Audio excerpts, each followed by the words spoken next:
The moon to Mars. Real eyes, real eyes, real lies. A Watchman44 special presentation. Chapter 1, The Moon Landing.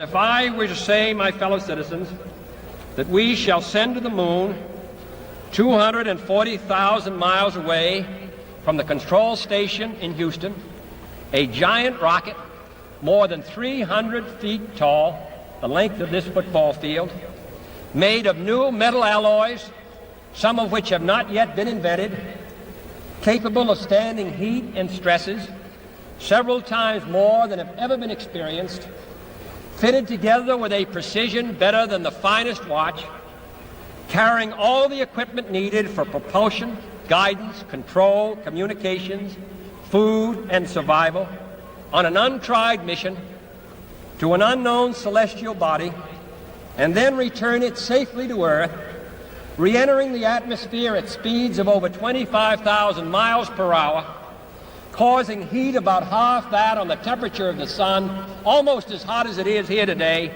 and do all this, and do it right, and do it first before this decade is out, then we must be bold.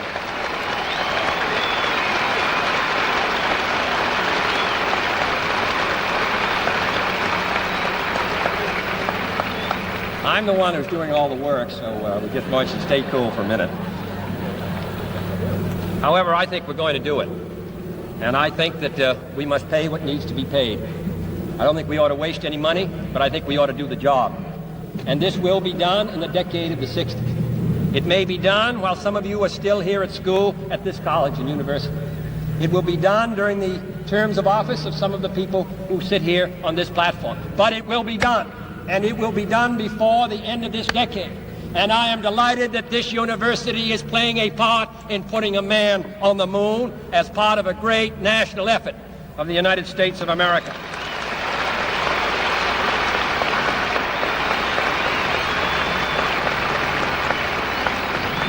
Many years ago, the great British explorer George Mallory, who was to die on Mount Everest, was asked why did he want to climb it.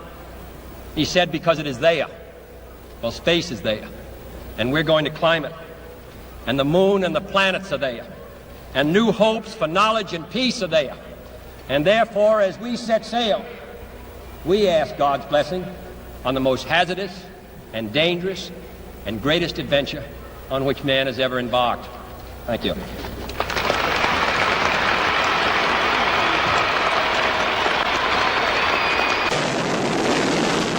One small step for man, one giant leap for mankind.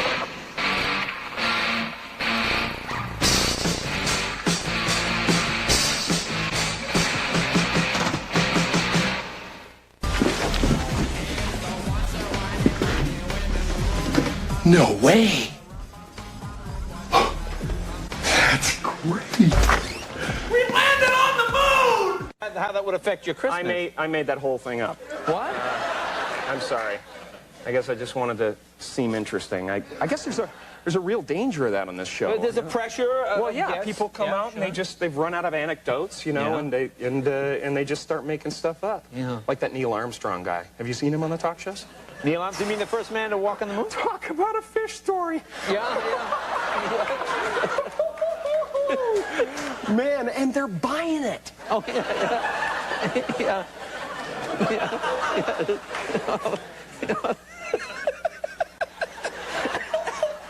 And that's the best idea since they faked the moon landing. Okay, cut. Wow, Neil Armstrong. Hey, wait a minute. You're supposed to be on the moon. I just saw it on TV. Oh, there's a tape delay and with all solar winds. Why has nobody been to the moon in such a long time? That's not an 8-year-old's question. That's my question. I want to know, but I think I know. Because we didn't go there, and And that's the way it happened. And if it didn't happen, it's nice to know why it didn't happen. So in the future, if we want to keep doing something, we need to know why something stopped in the past that we wanted to keep it going. Never able to see stars from the lunar surface or on the daylight side of the moon by eye without looking through the optics. I don't recall during the period of time that we were photographing the solar corona what stars we could see. I don't remember seeing any. The sky is a deep black when viewed from the moon, as it is when viewed from cislunar space, the space between the Earth and the moon. The Earth is the only visible object other than the sun that can be. The biggest visual surprise was just how black the sky was. You have a brilliant sun, brighter than any sun you normally would see, even here in New Mexico. You have these extraordinarily high mountains. We were in a valley deeper than the Grand Canyon. But then you have this black sky, a sky blacker than black, as the old Vidicon expression used to be. When you're in space and you're looking into deep space and you're on the sun side of the orbit, the sunlight washes out all the starlight, so you can't see any stars, just like here on Earth. But then when you look out into deep space away from the sun, it's the darkest black you can imagine. And we could not see stars. Whilst in space, have you ever looked away from Earth into the black void?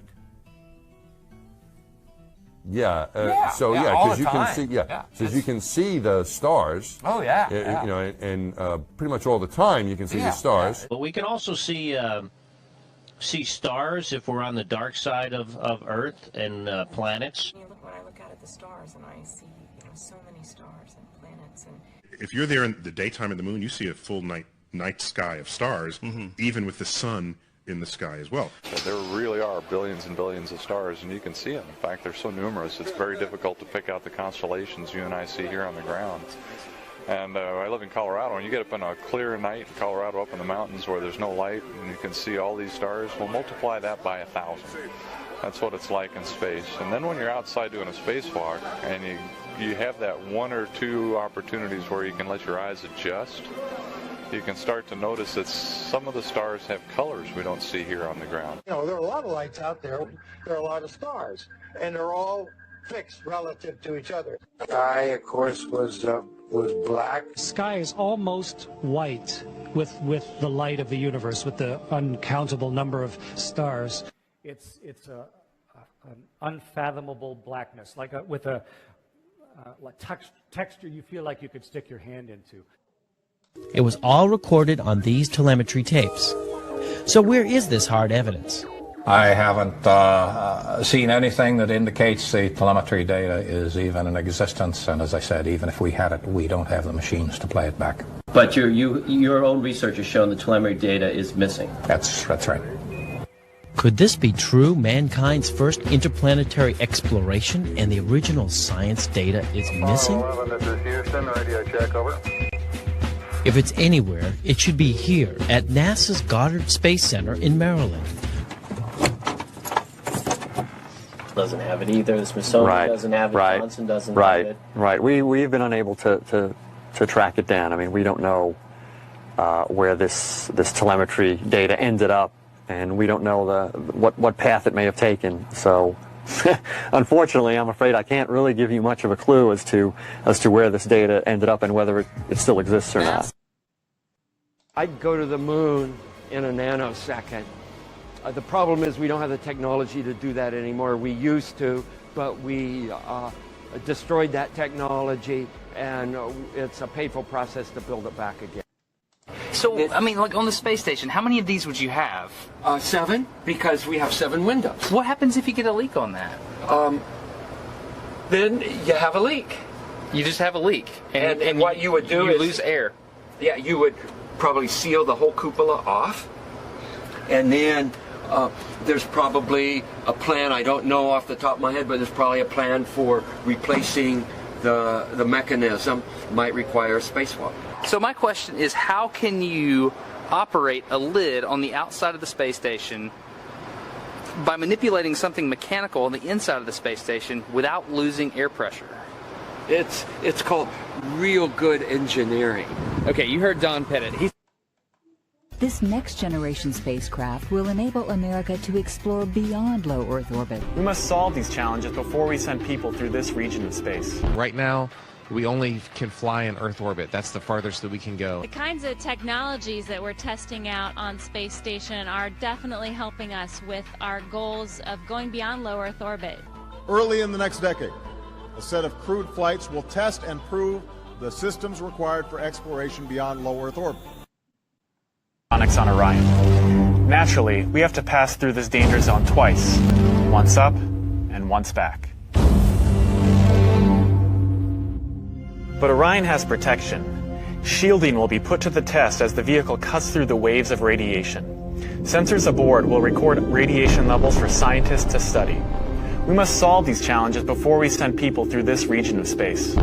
We must solve these challenges before we send people through this region of space. We must solve these challenges before we send people through this region of space. We must solve these challenges before we send people through this region of space. For this flight, it's time to head home. The upper stage of the rocket triggers separation. Orion's jets fire to turn it into the proper position to re-enter Earth's atmosphere. No matter what happens now, we're coming in. 75 miles above Earth, the spacecraft enters the atmosphere. Things happen quickly. We're now traveling more than 20,000 miles per hour. Air particles pushed out of the way heat up. An envelope of hot plasma surrounds the vehicle as it plummets towards Earth. The plasma reaches temperatures of 4,000 degrees Fahrenheit, almost twice as hot as molten lava. This may be the most dangerous part of the flight. Mission Control is monitoring all the data from the spacecraft, and then we lose communication again. No data can penetrate the plasma. Orion is on its own. Orion is inside a fireball. Onboard systems ignite jets to keep the ship pointed correctly, so the specially constructed heat shield takes the full brunt of the inferno. This is the largest heat shield of its kind ever made. Orion's computers command the spacecraft to bank like an airplane, keeping a precise path to the landing site. Even though we've slowed from 20,000 miles per hour to about 300 miles per hour, we're still traveling amazingly fast. We must slow down to safely land in the ocean. Luckily, we have parachutes. Specially designed for Orion, the parachutes help us hit the brakes, but not too quickly. One day people will be aboard, so deceleration must happen in stages to keep things comfortable for the crew. The forward bay cover jettisons.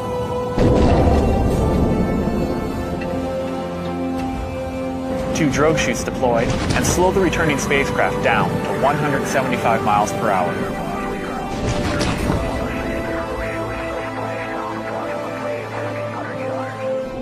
Then, the three main parachutes open.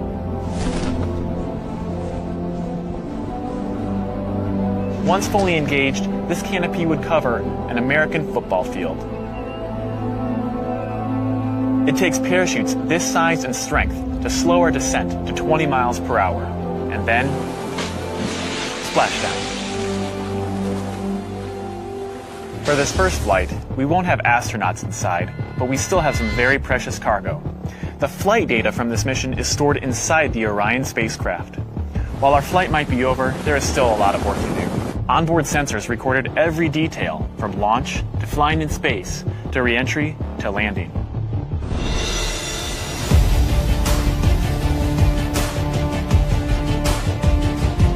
Flight tests are difficult and complex, but they give us confidence that the systems we have designed work under real flight conditions. It's great to be a part of this first space flight for Orion, and we're looking forward to beginning a new chapter in human space exploration.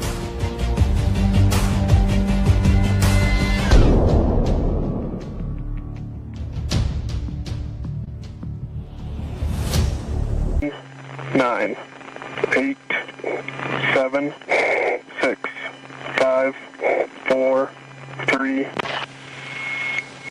Green light, green light, green light.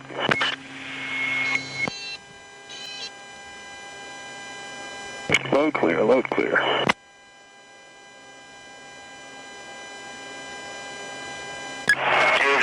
station, you are cleared for a wind pack pass. 10 copies, wind pack pass. That's good enough. That's bank. Airspeed building. There's 22. All right, coming up. You can hear the crowd here on 2 healthy roads. And we're going to stand by for splashdown located in the Gulf of America off the coast of Tallahassee, Florida. And splashdown. Crew 9 back on Earth.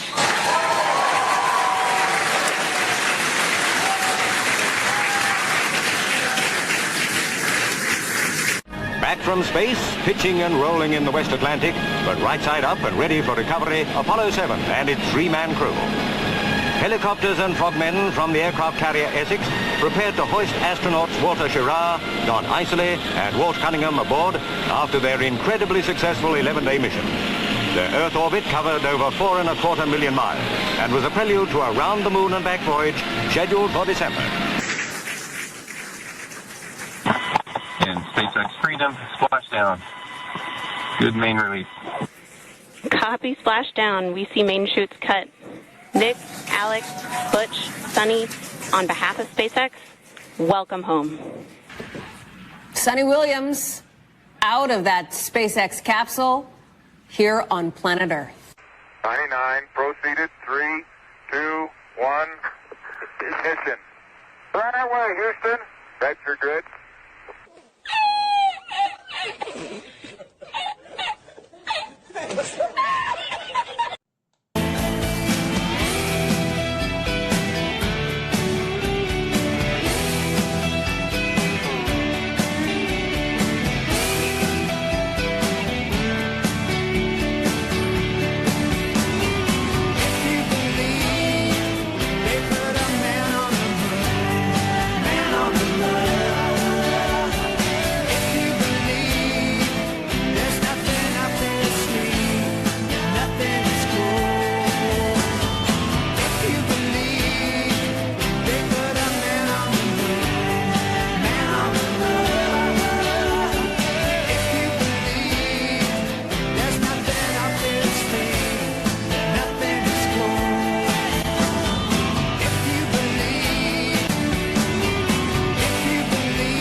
Chapter 2, Space, the Final Frontier.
Can you believe this is the footage they said was a real look at the stars in 1962?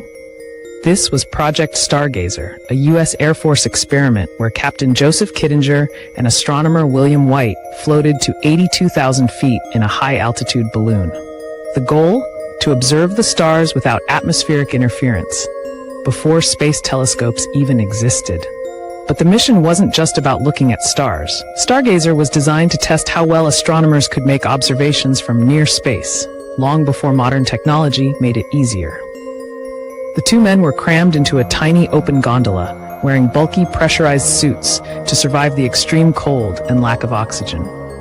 They spent over 18 hours at the edge of space using specialized telescopes to study planets, stars, and atmospheric effects, all while suspended in near silence, thousands of feet above Earth. It was one of the earliest human experiments in high-altitude astronomy, setting the stage for future space-based observation. So why is this the footage that was shown if they could film something genuine? Surely nobody's going to come here and defend it?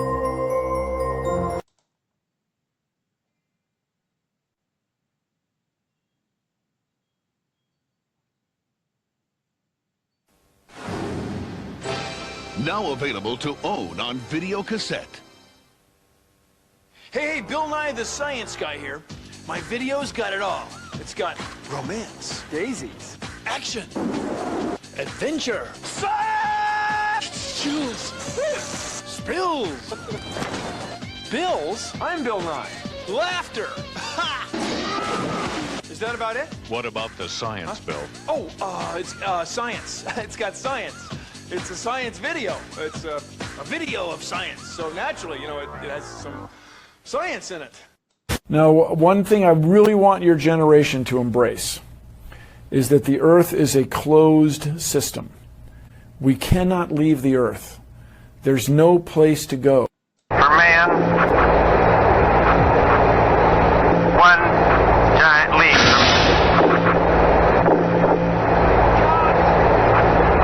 So, I guess you want to do it again. Okay.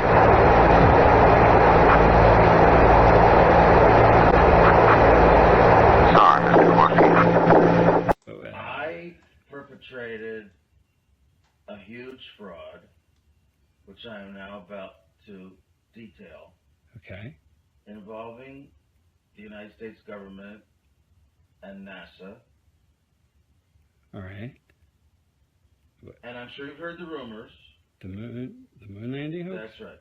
That the moon landing was fake. The moon landings all were fake. And I was the person who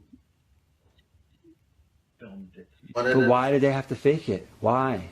Because it is impossible to get to the moon.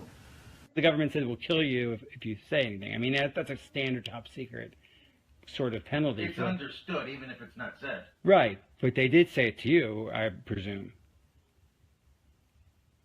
Yeah.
Right, so I'm going fairway and high on the SP2, right? To the right. Just going on ahead, rail 7. Yeah, but I'm on the turn of this or below. And let's enlist the help of a friend, Paxi. You might know her. Paxi, hello Paxi. She's with me on the International Space Station. Paxi, hello Paxi. She's with me on the International Space Station. Paxi, hello Paxi. She's with me on the International Space Station.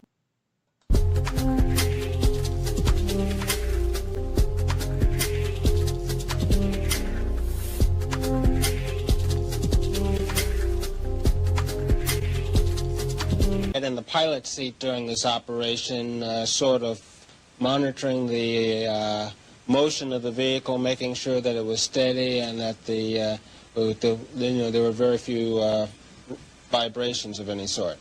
This is a picture of the INSAT actually being deployed from the spacecraft. You can see that the deploy went very smoothly. At the moment of deploy... Did you see it in the background? There was a guy in the background. There were very few vibrations of any sort. This is a picture. Here's where I think the animators got carried away with creative license. The astronauts' helmets don't swivel. They are fixed to an airtight ring base, which is sewn to nearly 1/4 of an inch of multiply fabric, nylon, and mylar. Once pressurized, it becomes very stiff.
This guy's doing a flip right here, and the guy next to him just reaches up and grabs a harness that's right on his hip. I gotta pause it real quick. I'm gonna pause it because the funniest part to me, well, there's several funny parts by the way, but the lady in the background with the hair, it's like, did someone not think that like we've got to make her hair look like that, right? It's got to be standing up. Dude, it's as hard as a rock. It's not moving. It's like.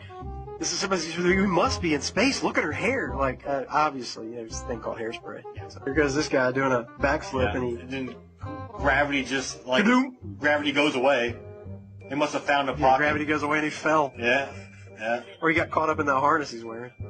Here comes the one with Senior. In the background. Holy hell. And it's obviously a guy filming with a green tennis ball in front of a blue screen. Right. Clearly, I mean, it's not even... And then here's a clip of what they turned it into. Here's his water particle. Yeah. Wow. This guy just disappears like, makes sense. Yeah, I'm good to go. Hey, I gotta go. Yeah, what we got back there? Another green screen?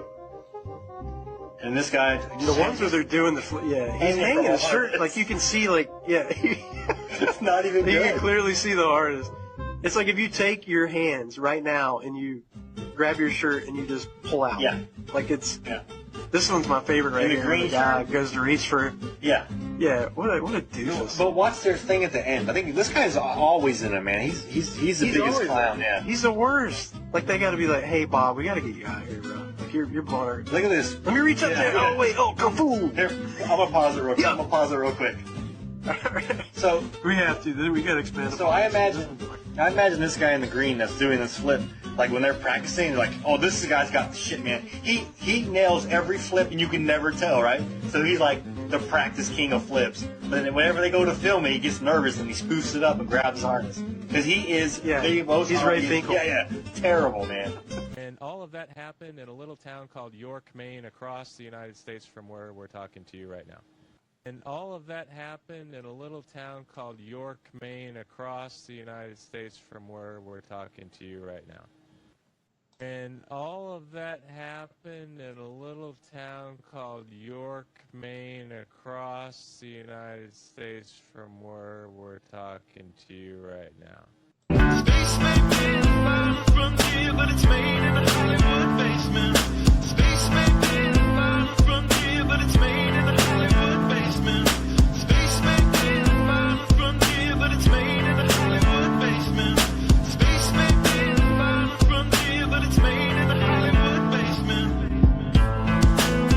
Space may be the final frontier, but it's made in a Hollywood basement. Space may be the final frontier, but it's made in a Hollywood basement. Space may be the final frontier, but it's made in a Hollywood basement. Space may be the final frontier, but it's made in a Hollywood basement. Dear NASA, it's becoming 100% crystal clear that you and the other space programs that are in operation are connected and are deceiving the entire world. More and more people are waking up every single day, and we are now able to see right through you. Chapter 3. Trust the Science. Astronauts are really, really good at making pictures in space that look like you've never left the planet. In fact, it's almost hard-pressed to tell whether you're in space or not in this picture. You know, we've got some fancy backdrops, I guess. Over the years, NASA has given us spectacular photos and renderings that reveal a colorful and mysterious universe. No artists behind some of the most iconic space art in the galaxy. In a small, bright office, working side by side. Let's see. Robert Hurt and Tim Pyle bring the universe to life. Astrophysicist turned artist. Tim, once a Hollywood animator, is now a planet illustrator. Together, they produce some of NASA's most popular images, from renderings of how planets light years away could look, to actual photos of stars and galaxies captured by NASA's powerful telescope. It's a delicate blend of imagination and data. The artists meet with NASA scientists over many drafts to ensure a planet or galaxy's look lines up with the research, to make final results enough to keep us all dreaming of the final frontier for years to come. NASA's Rob Simon made this, and it had wide appeal too. For example, it ended up as the default background on the iPhone. I didn't even know until I bought an iPhone and turned it on and kind of did a little happy dance. Simon's job is... It's primarily taking data and making pictures out of it. That's what this is, a composite of data sets from several different instruments translated into a picture. To us, the really cool thing was the data set. Up until that point, there was no realistic color map of the globe anywhere. So the land layer here comes from the Moderate Resolution Imaging Spectroradiometer aboard Terra. And the tricky part here was the weather. So we actually had to take clouds out. They stashed the clouds for later, went onto the ocean. That came from an instrument that measures phytoplankton in the sea. Where it was low, I colored it dark blue because they're low mostly in mid-oceans. And then where it was a little bit higher, it was like a little bit brighter green. Then add the clouds back in. There's a small problem with it because there's a very slight gap in between each orbit. So some of those are painted on. It is photoshopped, but it's has to be.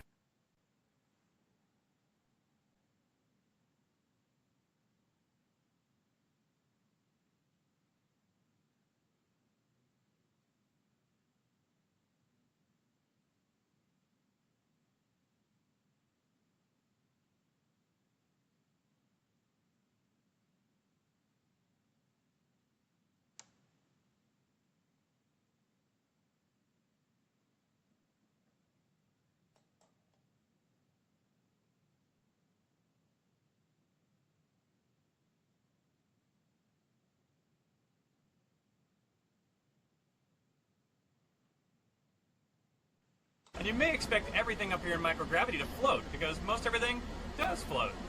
However, sometimes something a little different happens.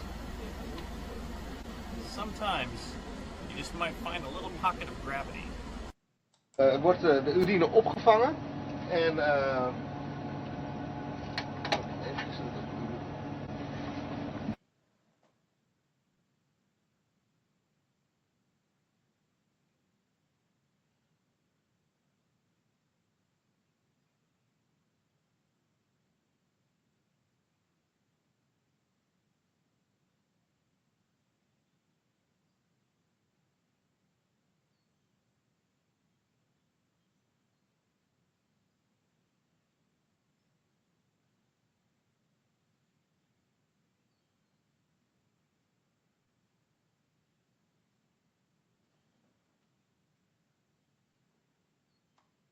A satellite from a Japanese aerospace company called Astrolife Experiences, or ALE, has successfully entered Earth's orbit after being launched into space on January 18. According to a press release by the company, the satellite is designed to imitate a meteor shower by firing small 1-centimeter metal pellets at high speed into the Earth's atmosphere. During a meteor shower show, the pellets will travel 1/5 of the way around Earth before entering the atmosphere. On average, 5 to 20 pellets will be released, each of which will remain visible for roughly 3 to 10 seconds. The company hopes to create its first artificial meteor shower show above the city of Hiroshima. According to ALE, the shower will be visible to over 6 million people in an area of up to 200 kilometers.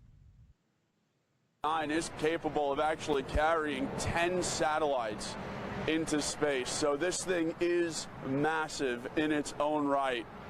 And such a great thing to be watching here. And here we go. Now you see the sun hitting it. Look at that.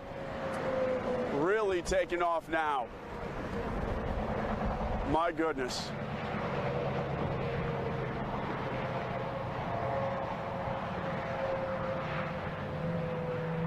And now you'll see it continue to shine through the night sky as it hits another thrust set right there.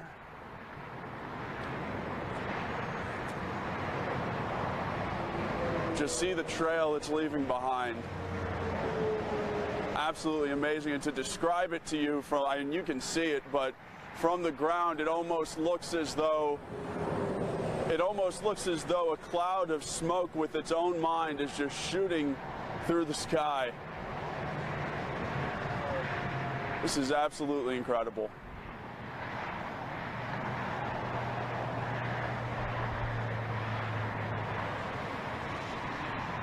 Again, you're watching the SpaceX Falcon 9 rocket launch from Vandenberg Air Force Base, this visible from Bakersfield. Absolutely incredible.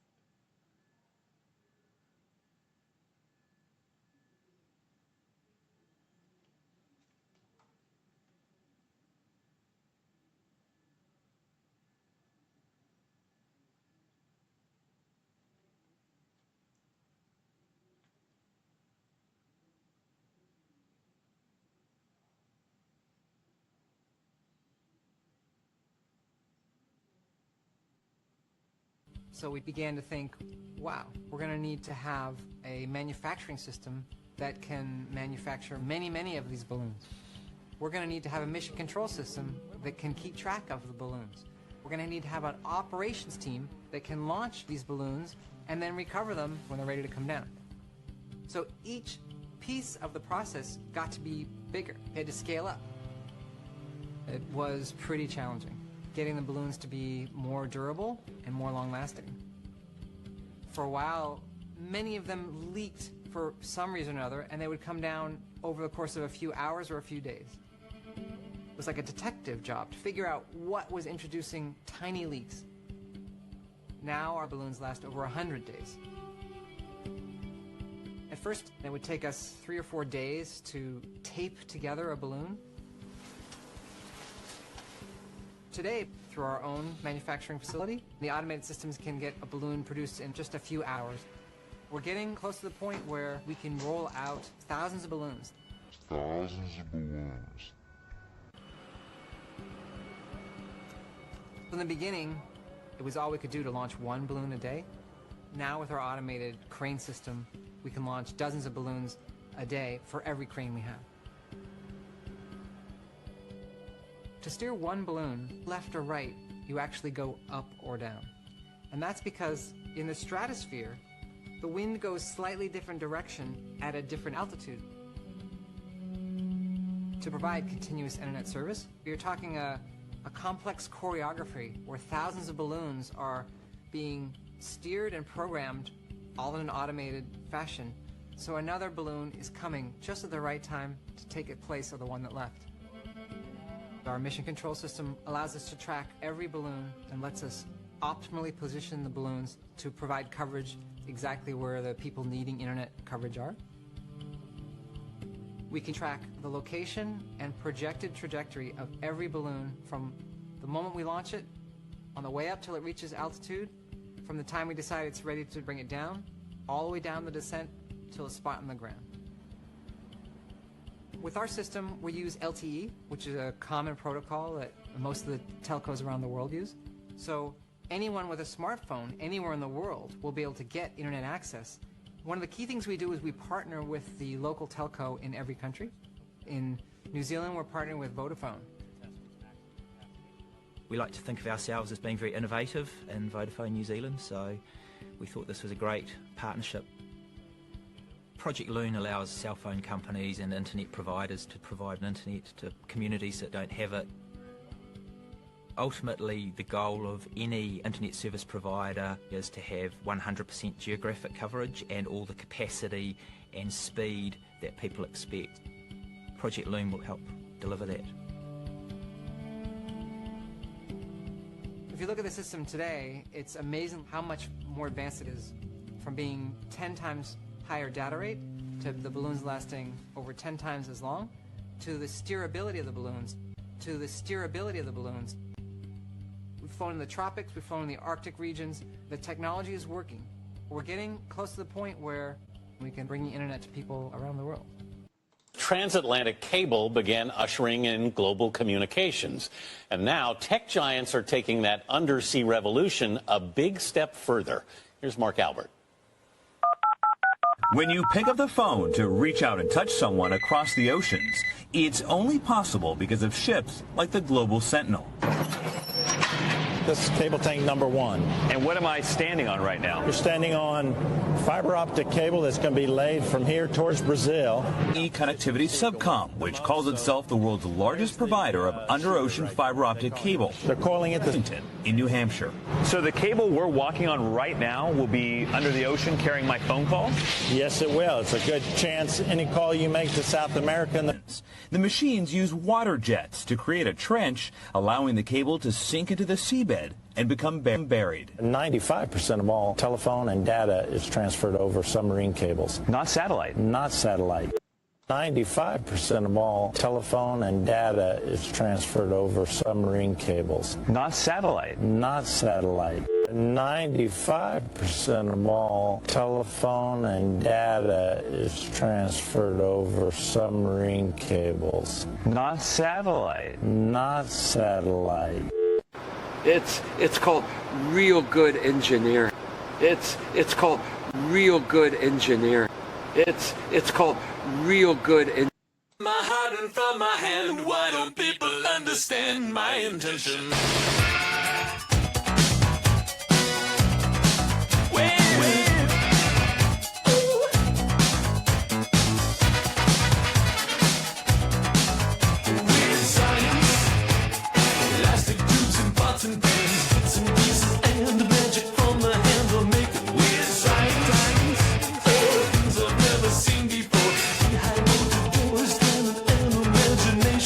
Science.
Chapter 4, Occupy Mars.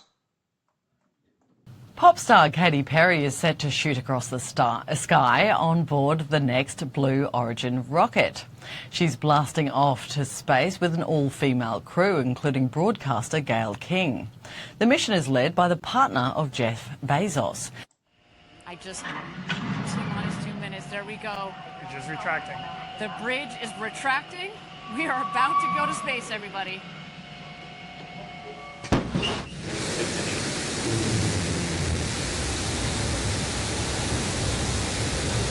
We have to stop. New Shepard's cleared the tower. And New Shepard has cleared the tower on our way to space with our first human crew. Go, Jeff. Go, Mark. Go, Wally. Go, Oliver. You are going to space. There is Miko, main engine cutoff. A beautiful shot down the New Shepard rocket. Look at that view. Woo! Oh, wow. Miguel, thank you. So you have to look out the window. Holy kid God. Oh, wow. And booster touchdown. Welcome back, New Shepard.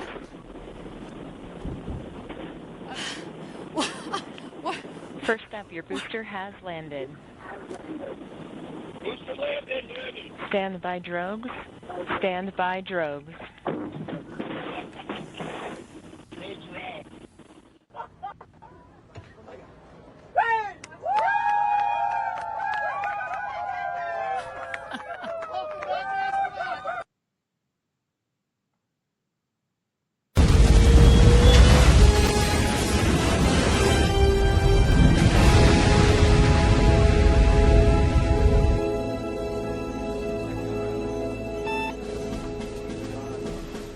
Colonel, you better take a look at this radar. What is it, son? I don't know, sir, but it looks like a giant... Dick! Yeah? Take a look out of starboard. Oh, my God, it looks like a huge... Pecker! Oh, where? Wait, that's not a woodpecker. It looks like someone's... Privates! We have reports of an unidentified flying object! It is a long, smooth shaft, complete with 2 balls! What is that? That looks just like an enormous... Wang! Pay attention. I was distracted by that enormous flying... Willie. Yeah. What's that? Well, it looks like a giant... Johnson. Yes, sir. Get on the horn to British intelligence and let them know about this. Christmas celebrations in space? Sunita Williams' Christmas video sparks debate online. Netizens question Christmas decorations in space. Amid the ongoing conspiracy theories.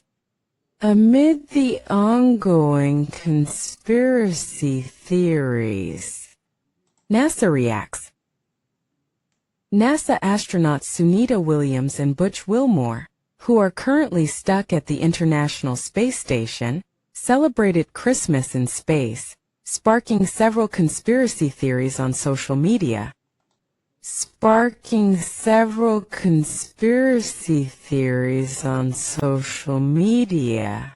Posted by the U.S. Space Agency, showed Williams wearing a red t-shirt, while 3 of her colleagues wore Santa caps. As soon as the video was released, netizens quickly came up with theories, questioning if the astronauts knew they would have a prolonged stay at the ISS. One social media user questioned, "You brought Christmas decorations into space months ago?" Another user questioned, asking, "How did they know to have all these Christmas decorations with them when they were only going on an 8-day mission?" Amid the ongoing conspiracy theories,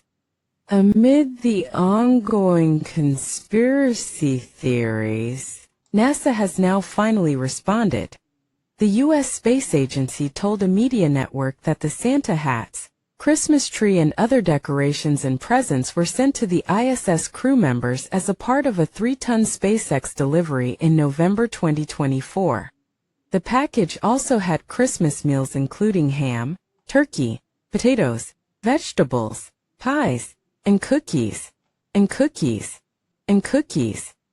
have these 2 Starliner astronauts stuck in space for 8 months. Have you spoken to them? They left them alone. Biden left them up there. And what do you know about that? I know everything about it. I said, we have 2 astronauts that are stuck in space.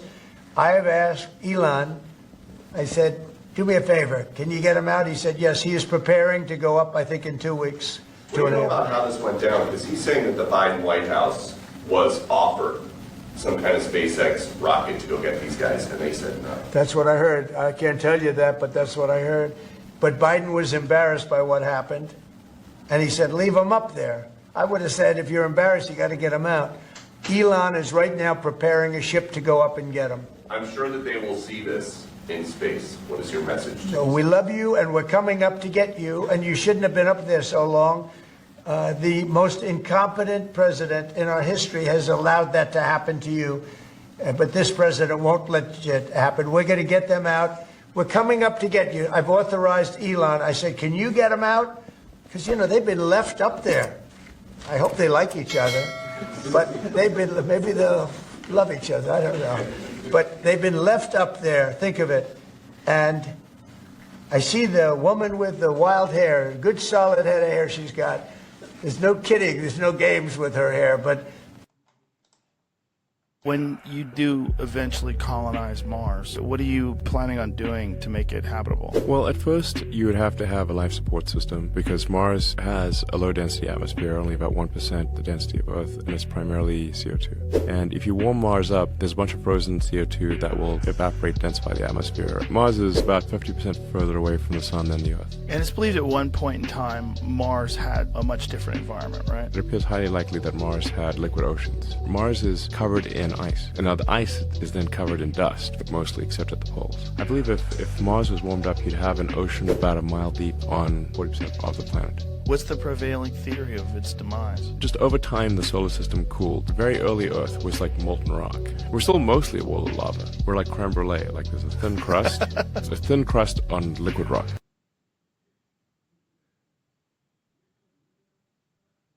In recent years, entrepreneur Elon Musk has put himself at the forefront of the emerging commercial space industry, with his company SpaceX enjoying multiple orbital rocket launch successes, as well as the development of their self-returning, reusable rocket systems. Just last year, Musk dreamt big when discussing the future of space travel, saying it was his goal to see 1 million people living on Mars within 50 years. But with a population that large, the logistics and planning wouldn't just involve space travel, but would also have to take into consideration a variety of social, economic, and political factors. For instance, who would be in charge? Who would be mayor, or governor, or president of the Red Planet? Never fear, the answer may have already been given to us. In 1949, rocket scientist Wernher von Braun, former Nazi rocketeer, soon to be NASA's star rocket designer, wrote a science fiction book about humanity's first mission to Mars. Von Braun put his considerable technical knowledge to use, according to many reviewers, perhaps adding too much detail, in writing Project Mars, a technical tale. In his story, set in the 1980s, 10 large spaceships make the journey, a project which required upwards of 1,000 flights into Earth's orbit in order to build, supply and fuel these 10 ships, and it is an international, cooperative project. By chapter 22 of von Braun's novel, the human visitors have discovered a peaceful indigenous civilization that resides underground on Mars. Remembering when he wrote it, little was known about the planet's habitability. And then, in chapter 24, we are given an outline of how Mars is governed by this civilization. It's here that we come across a wonderfully surprising discovery. The Martian government was directed by 10 men, the leader of whom was elected by universal suffrage for 5 years and entitled Elon. 2 houses of parliament enacted the laws to be administered by the Elon and his cabinet.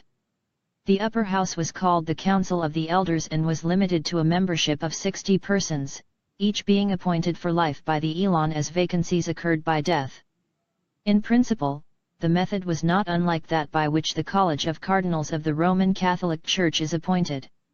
Usually the Elon chose historians, churchmen, former cabinet members or successful economic leaders who could offer lifetimes of valuable experience. Yes, you heard von Braun, one of the progenitors of human space travel. Correctly, the leader of Martian civilization is called Elon, the same name as Elon Musk, who is currently leading the field of human space travel. Predestination, time vortex, or just a delicious coincidence? Maybe throw this one in the Mars weirdness file with Jack Kirby drawing the face on Mars in a comic 17 years before it was discovered.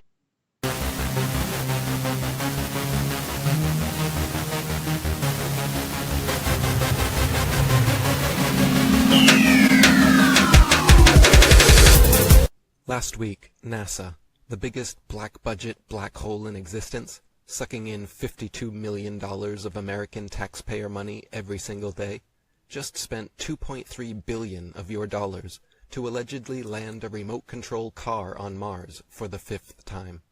Yes, the multi-billion-dollar charade of landing on Mars has been happening since 1976, and thanks to the gullible, unquestioning masses enthralled and duped by these ridiculous Hollywood performances, they will most likely continue for decades to come.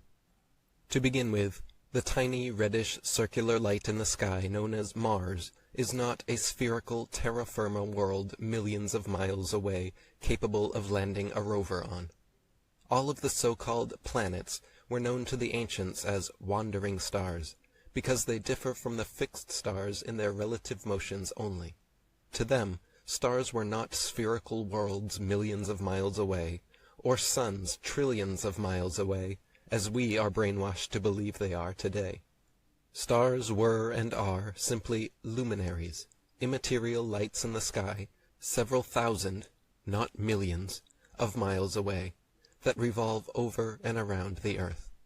The Masonic magicians at NASA and the other world space agencies, using lying actor-nauts and Hollywood tricks like green screens, wires, harnesses, and endless amounts of CGI images, through pseudoscience books and programs, mass media and public education, universities and government propaganda, have systematically indoctrinated the entire world into believing what is nothing but an elaborate piece of science fiction. As you can clearly see for yourself with a bit of research, a telescope or high-zoom camera, and an open, discerning mind actually honestly admitting to yourself what is and what isn't a CGI, computer-generated image, it is obvious that the light in the sky known as Mars is not some science fiction desert planet millions of miles away. The CGI images NASA shows of a spherical world are clearly and admittedly not photographs, and look nothing like Mars when seen through a telescope. Meanwhile, the actual photographs NASA claims are coming from this completely other world look exactly like they are coming from Devon Island, Canada, with a red tint added in post-processing. There is nothing being shown in NASA's photographs of Mars that cannot easily be faked on Earth, and given the lack of skepticism or scrutiny from the gullible masses, they barely have to fake any evidence too. Just give them a computer screen of a CGI parachute with a CGI rover landing on a CGI Mars, and film a bunch of compartmentalized NASA 20-something employees straight out of space camp getting giddy and high-fiving each other, and that is literally all it takes.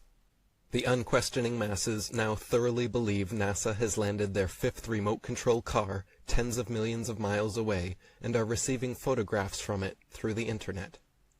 Yes, that's right.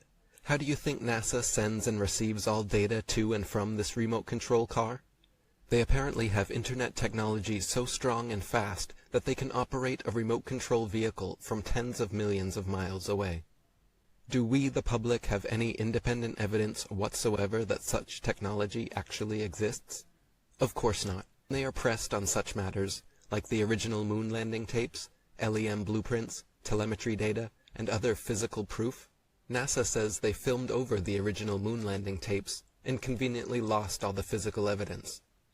As NASA actor-naut Don Pettit stated, "I would go back to the moon in a nanosecond, but we destroyed that technology, and it's a painful process to build it back again." So that is their excuse for why we haven't been back to the moon in 50 years, because they destroyed the technology, and it's a painful process to build it back again. But apparently they have had the tech since 1976, just a few years after the Apollo missions, to send Viking to Mars, which is allegedly over 100 times further away than the moon. Now let's talk about the supposed parachutes deployed by these rovers when landing. NASA says the surface pressure on Mars is only 0.3% of the surface pressure on Earth, and equivalent to the pressure at about 23 miles above Earth. This fact alone blows their hopes out of the water. Any skydiver knows there is not nearly enough air matter at that pressure to provide any kind of lift for opening and billowing out the parachutes NASA uses to land its Mars probes. No parachute ever devised has been able to successfully deploy at that altitude. They simply stream straight back, then never fill the rest of the way down. Joe Kittinger's record highest, fastest, and longest parachute dive from the Earth's upper atmosphere had him free-falling from only 19 miles high for 15 minutes at 767 miles per hour, and his drogue chute proved useless and offered no deceleration. Yet NASA would have us believe, for example, that their 2008 Phoenix's drone parachute managed to somehow slow it down from 12,738 miles per hour to 123 miles per hour in just 2.86 minutes before its final landing. In other words, NASA is claiming to do something on Mars that we have no evidence is even possible on Earth at significantly lower altitude and 16 times slower speed. NASA must have since gotten the memo because this time, for Perseverance, they claim instead that they fitted it with a special aeroshell and heat shield, which allows the, quote, drag of the Martian atmosphere to do all the heavy lifting for them, somehow slowing the craft from over 12,500 miles per hour to just 1,000 miles per hour before deploying the parachute. But again, even delving into these facts and figures is superfluous, because NASA simply shows us CGI pictures of a car on a parachute, and nobody questions it anyway. NASA.gov says that, quote, the Perseverance spacecraft departs Earth at a speed of about 24,600 miles per hour, about 39,600 kilometers per hour. The trip to Mars will take about 7 months and about 300 million miles, 480 million kilometers. The actual fastest vehicle that exists is the SR-71 Blackbird fighter jet, which can travel an incredible Mach 3.3, or 2,100 miles per hour. With no evidence whatsoever, NASA claims this ridiculous-looking CGI cupcake on a hot plate can achieve speeds 12 times faster than the fastest actual flying vehicle in the world. And you can tell it's real because it looks so fake, honestly. We'd have way better CGI if it was. Once again, we're going to ignite first the Center 13 engines. We should see that coming up here momentarily. Engines in startup. This is going to come down to 3 engines as the booster slows down for its landing. And we just heard the sonic boom.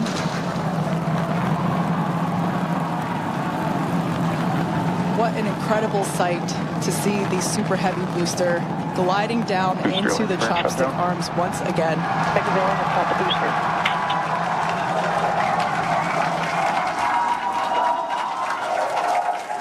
Stuck the landing. Wow. And you can tell it's real because it looks so fake, honestly. We'd have way better CGI if it was fake.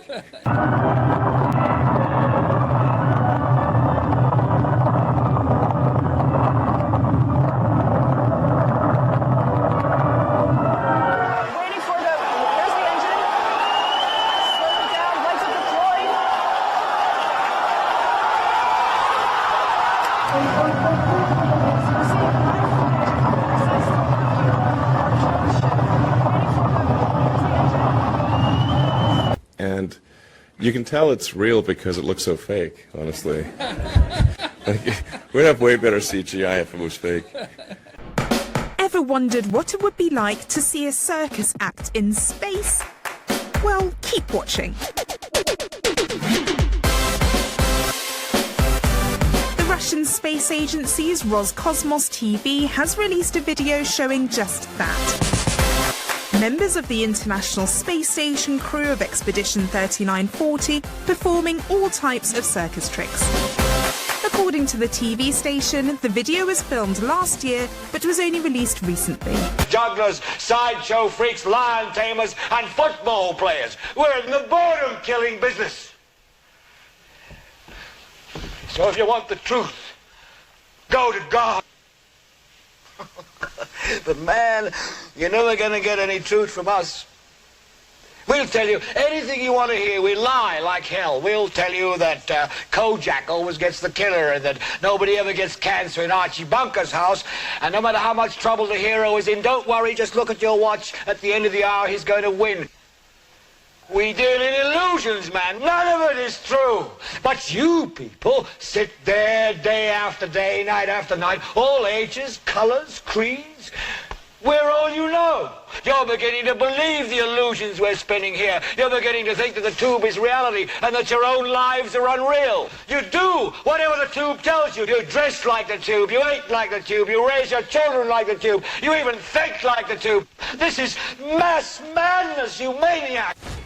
I mean, with artificial intelligence, we are summoning the demon. You know all those stories where there's the guy with the pentagram and the holy water, and he's like, yeah, he's sure he can control the demon. Doesn't work out. I love it that you have a sense of humor, because a guy as important as you, who makes changes, could use your powers for evil and not good. The fact that... Absolutely. You could. I would, of course, I would, never use them for evil. That's no, I crazy. know. But the way I know that is because you have a sense of humor. I think generally people should be open to psychedelics. Yeah. So, clearly it's Do you see any positive effects in the COVID pandemic? I think there are many silver linings. The advancement of synthetic RNA was accelerated significantly because of COVID. What is it that inhibits human-machine symbiosis? It's the data rate. We could effectively merge with artificial intelligence by improving the speed of interaction between our cortex and our tertiary layer. If you think about it, AI is actually the fastest path to communism. There will be fewer and fewer jobs that a robot cannot do better. Okay. What to do about mass unemployment? This is going to be a massive social challenge. And I think ultimately we will have to have some kind of universal basic income. The big political and economic question of the 21st century will be, what do we need humans for? Or at least, what do we need so many humans for? Do you have an answer in the book? At present, the best guess we have is keep them happy with drugs and computer games. Chapter 5, Operation Paperclip.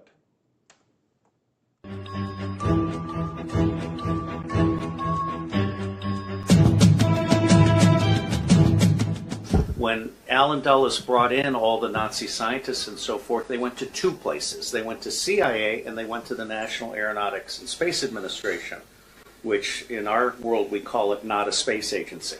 Which in our world we call it not a space agency. And as Kathy O'Brien has said so clearly, that's where the bulk of the mind control is.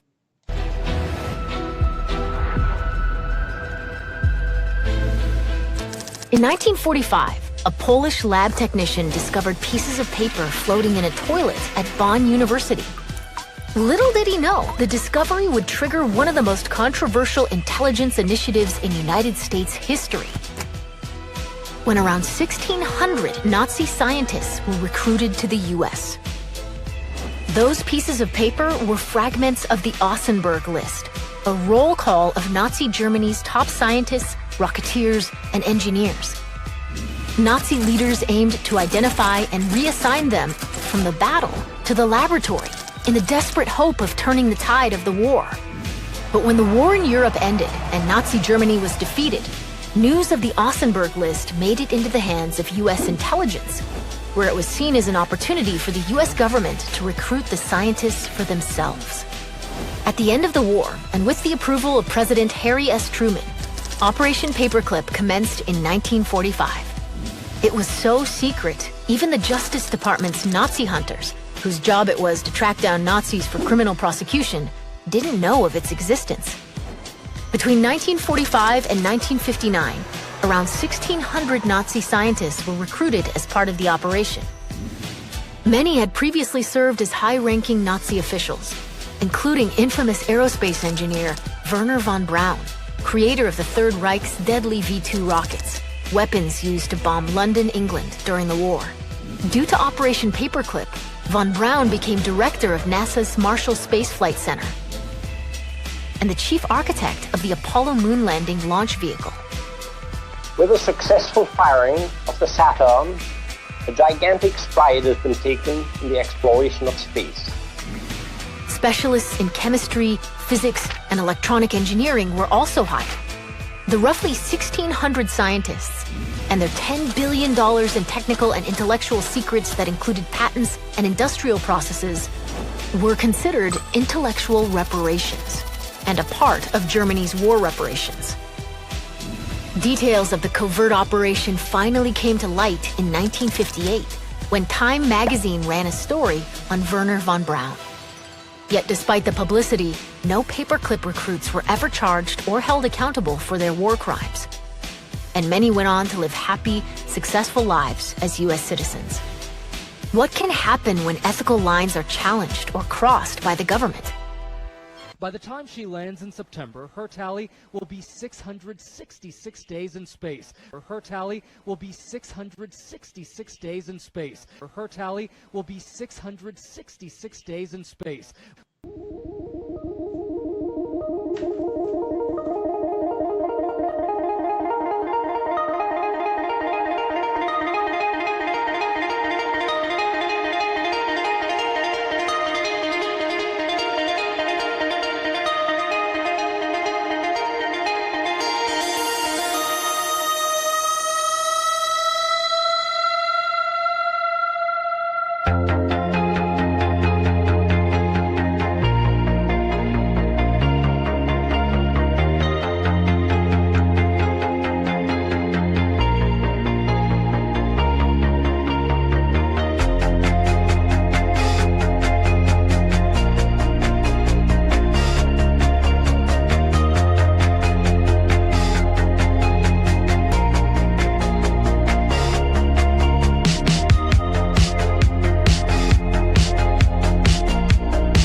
mind swearing on the Bible that you orbited the moon? Come on. If you really orbited the moon, why would you have a problem swearing to God that you did so? Mr. Anderson? We wanted to give you the opportunity to put your left hand on the Bible, to raise your right hand, to swear to God. Stick it in your ear. Well, you were giving an opportunity to swear to God under oath that you walked on the moon. I don't do that kind of thing. Well, if you really walked on the moon, what's the problem of swearing to God that you did?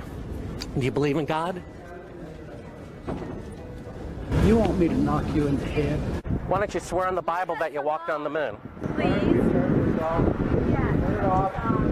Why don't you swear on the Bible that you walked on the moon? I'm not trying to get you tell him to get out of here? This is a hotel. We'll call the police. We pay. Come on in here, we'll call the police. Solicit Why don't you swear on the Bible that you walked on the moon?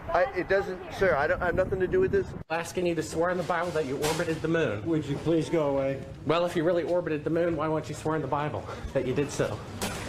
Have the opportunity to have $5,000. The meeting is not open. Well, you have $5,000 cash. You can give it to charity if you swear on the Bible that you walked on the moon. Please I have the give it to tape. charity. It'd be fine. Why don't you swear to? Why not? Why won't you do it? I wanted to give you the opportunity to swear in the Bible that you orbited the moon during Apollo 15. Okay, thank you very much. Appreciate it. Just one last note. If you orbited the moon, why do you have a problem swearing to God that you did so? Sir, I don't, but I don't feel like I have to do that because data speaks for itself.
There is nothing covered that shall not be revealed, neither hid that shall not be known. Therefore whatsoever ye have spoken in darkness shall be heard in the light.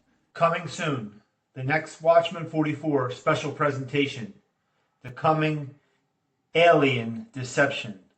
Aliens or Elohim?